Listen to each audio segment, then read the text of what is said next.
Everyone, আজকে আমরা যেখানে যাচ্ছি যে ডেস্টিনেশনে সেটা তোমাদের আগেই জানিয়ে রাখি যে আমরা যাচ্ছি আজকে বাঁকুড়া। তো আমরা নবদ্বীপ থেকে এখন রওনা দিয়েছি, এখন ঘড়িতে বাজে 3:05। এখন আমরা নবদ্বীপ হাই রোডে, তাই তো? নবদ্বীপ হাই রোডে রয়েছি।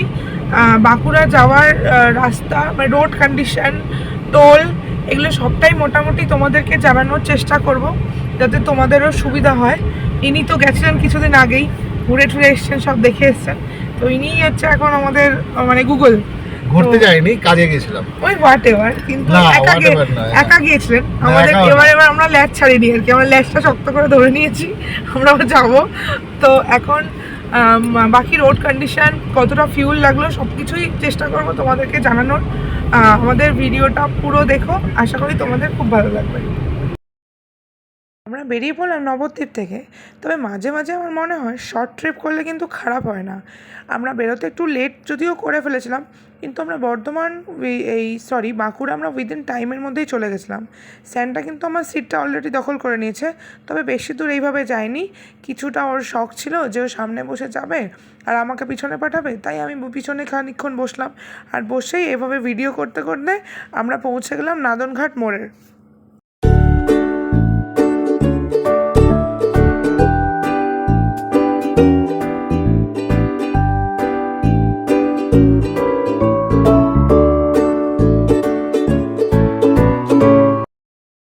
এই যে রাস্তাটা, এটা চলে যাচ্ছে সোজা STK-কে। এই রাস্তাটা দিয়ে কালনা এবং কলকাতাও যাওয়া যায়। আর যেহেতু আমাদের বাঁকুড়া যাওয়ার আমরা বর্ধমান রুটটা ধরবো, তাই আমরা এই রাস্তাটাই ধরে নিলাম। এই রাস্তাটাকে বলে আমাদের নাদনঘাট মোড়। এই রাস্তাটা থেকে সোজা চলে যাচ্ছে পুরোপুরি বর্ধমান। তবে এখন একটা জিনিস, যে রাস্তা কিন্তু বেশ ভালো হয়ে গেছে, এবং যদিও আমাদের কাছে গুগল বাবাজি থাকেন, তো তার জন্য আমাদের রাস্তা একটু বুঝতেও অনেকটা সুবিধাই হয়। এই সামনে আসছে এখন নাদনঘাট ব্রিজ। এখন এখানে কিন্তু রাস্তা খুবই ভালো, কোনো সমস্যা নেই। এখন এখান থেকে কুসুমগ্রাম অলমোস্ট 10 কিলোমিটার দেখাচ্ছিল। যারা নবদ্বীপ থেকে বা কৃষ্ণনগর থেকে যাবে তারা এই রুটটা ধরবে, বা কলকাতা থেকেও যারা আসবে তারাও বর্তমানে এই রুটটা ধরতে পারবে। না, কলকাতা থেকে আসলে ডাইরেক্ট ওই দুর্গাপুর এক্সপ্রেসওয়ে দিয়ে চলে আসবে। হ্যাঁ, আর কিন্তু আমাদের নবদ্বীপ কৃষ্ণনগর থেকে আসলে এই বাঁকুড়া যাওয়ার এই রুটটাই ধরতে হবে।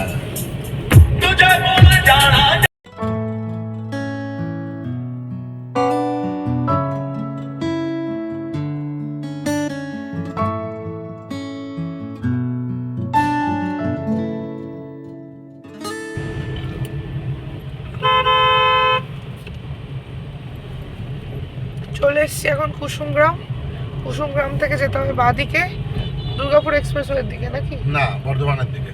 ও আচ্ছা, কুসুমগ্রাম থেকে বাঁদিকে যেতে হবে। আচ্ছা বলি, কুসুমগ্রাম মোড় থেকে দুটো রাস্তা যায়। একটা হচ্ছে, দুটোই বর্ধমান যাবে। একটা হচ্ছে প্রথম বাঁদিকটা যাবে সাতগাছিয়া দিয়ে, দেখিয়ে দিচ্ছি রাস্তাটা। আর তার ঠিক পরেই একটা বাঁদিক পড়বে, সেইটা যাবে হচ্ছে একদম স্ট্রেট বর্ধমান। যদি এই সামনে মোড় থেকে, এই সামনে যে মোড়টা আসছে দেখা একবার সামনে,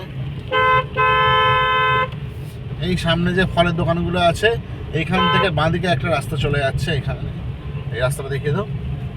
এই বাঁদিকে যে রাস্তাটা চলে যাচ্ছে, এই রাস্তাটা চলে যাচ্ছে সাতগাছিয়া দিয়ে বর্ধমান। আর আমরা যাচ্ছি সোজা এখান থেকে গিয়ে আমরা নেব লেফট। আমরা বর্ধমানের দিকে যাবো, তাই? লেফট হচ্ছে আমরা যাব স্ট্রেট বর্ধমানের দিকে। এটা কি বর্ধমান মার্কেট? না, এটা কুসুমগ্রাম মার্কেট। ওকে, সোজা চলে গেল মন্তেশ্বর। আর এই আমরা বাঁদিকে নিচ্ছি টুয়ার্ডস বর্ধমান। এই বাজারটা কিন্তু বেশ বড়।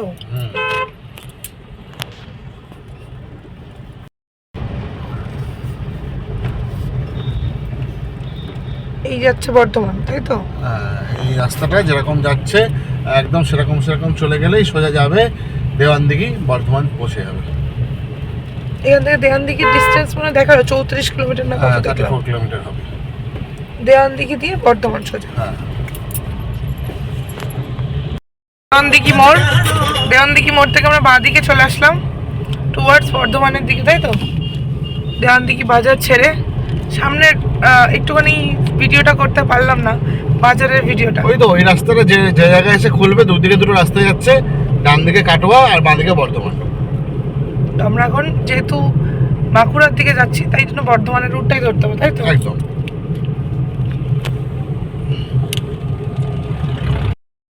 সোজা দুর্গাপুর। দুর্গাপুরের ওপর দিয়ে যাবো আমরা।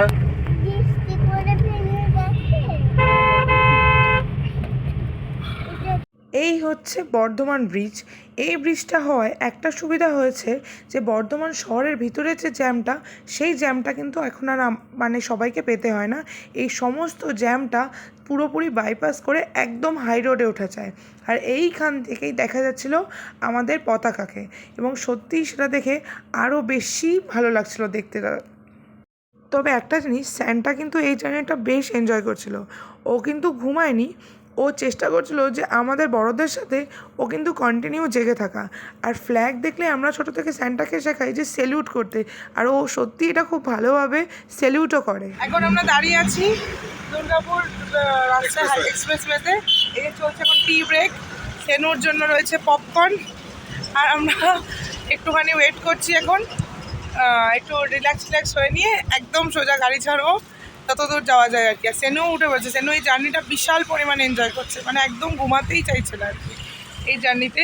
তোমরা আমাদের সাথে জুড়ে থাকো, সমস্ত কিছু তোমাদের সাথে ডিটেলস শেয়ার করার চেষ্টা করবো। এখনও অবধি একটা টোল গেট আমরা পাইনি। আর তুমি কত টাকার ফিউল নিলে? 2500 টাকা অলমোস্ট।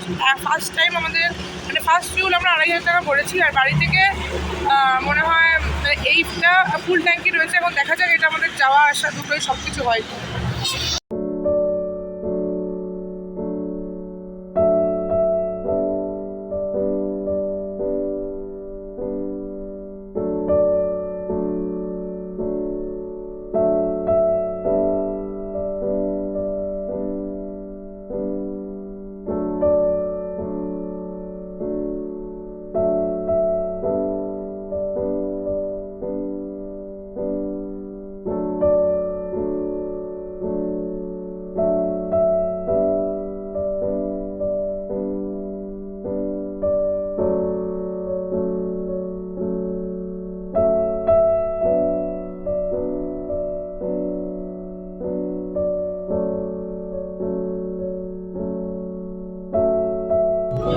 দুর্গাপুর থেকে বাঁদিকে যেতে হবে, এটা পড়া আছে। এখানে রাস্তায় অনেক কাজ হচ্ছে, জায়গায় জায়গায় ডাইভারশন রয়েছে। তবে রাস্তা এখন ভীষণ সুন্দর হয়ে গেছে।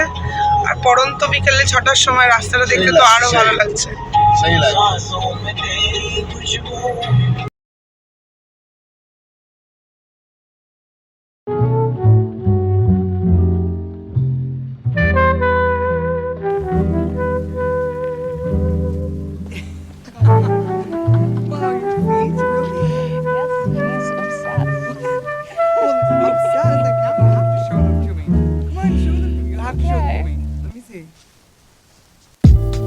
বাঁকুড়া যাওয়ার রাস্তায় ফার্স্ট টোল গেট আমাদের, এটা গোপালপুর টোল প্লাজা যতদূর সম্ভব। এই টোলটা কত সামনে গিয়ে দেখি, কত এই টোলটা জানা আছে? না জানি, দেখা যাক এই টোলটা কত হবে। 90 টাকা। এই যেখানে টোল হচ্ছে 90। আমাদের জার্নির আজকে ফার্স্ট টোল বাঁকুড়া ঢোকার। এটাই মনে হয় আছে, বা এরপরে একটা হয়তো টোল আছে, জানা নেই আমার। মানে এই রাস্তায় আমি অনেক বছর পর আসলাম, প্রথম, মানে 5 বছর পর। তো তখন বাইকে এসেছিলাম, তখন টোল লাগেনি, কিন্তু এখন তো 4 হুইলারে টোল তো লাগবে। তো এই ফার্স্ট টোল হচ্ছে 90 রুপিস। রাস্তা খুবই ভালো, খুব সুন্দর, একদম এক্সপ্রেসওয়ে 6 লেন রাস্তা, দারুণ ভালো।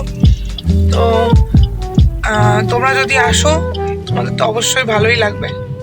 এখান থেকেও আবার লেফট সাইড, ওই যে সার্ভিস রোডটা দিয়ে আমরা সোজা এলাম, ওখান থেকে আবার লেফট সাইড চলে যাচ্ছি টুয়ার্ডস বাঁকুড়ার দিকে।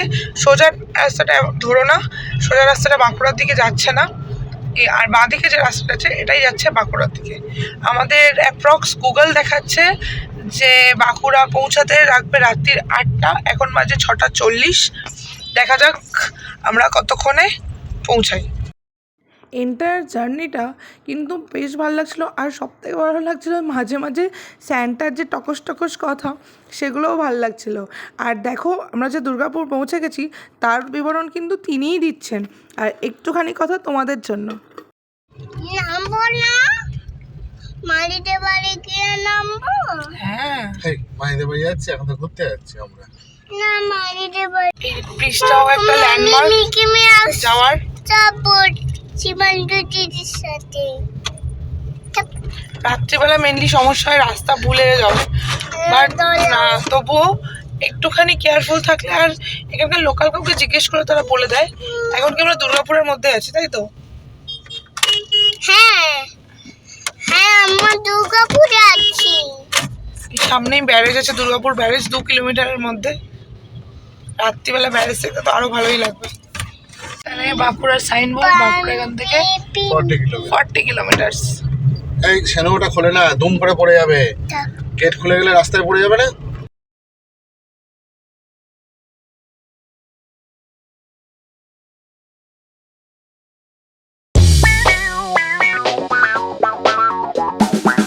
আর এটা হচ্ছে দুর্গাপুর ব্যারেজ। আমরা যেহেতু পৌঁছতে রাত হয়ে গেছিলো, তো আমরা এখানে ভিডিও আর করতে পারিনি।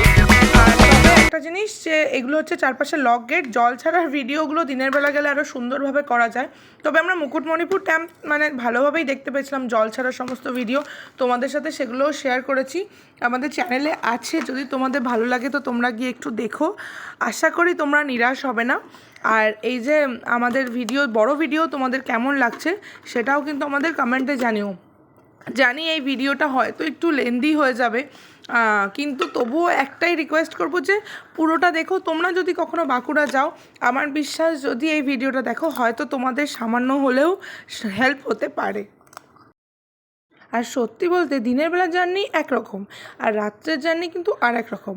রাত্রিবেলা এই রাস্তাগুলো দিয়ে যেতে কিন্তু বেশ ভালোই লাগছিল, আর বেশ অ্যাডভেঞ্চারও মনে হচ্ছিল। থেকে ডান দিকে যেতে হবে, তবেই বাঁকুড়া। বাঁ দিকে চলে যাচ্ছে বর্ধমান, ডান দিকে যাবে বাঁকুড়া। আমরা একদম বাঁকুড়ার এই সিগন্যাল থেকে।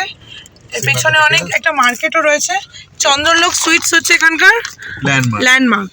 এখানে চন্দ্রলোক সুইটস থেকে ডান দিকে যেতে হবে। যদি সোজা চলে যাও তাহলে চলে যাবে বর্ধমান, আর এদিকে চলে যাবে বাঁকুড়া। সিদ্ধেশ্বরী সেতু, সেতুটা ল্যান্ডমার্ক। বাঁকুড়া ঢুকছে, এই যে বাঁকুড়া ঢুকে গেছে। বাঁকুড়া অলমোস্ট আর 1.5 কিলোমিটার দেখাচ্ছে।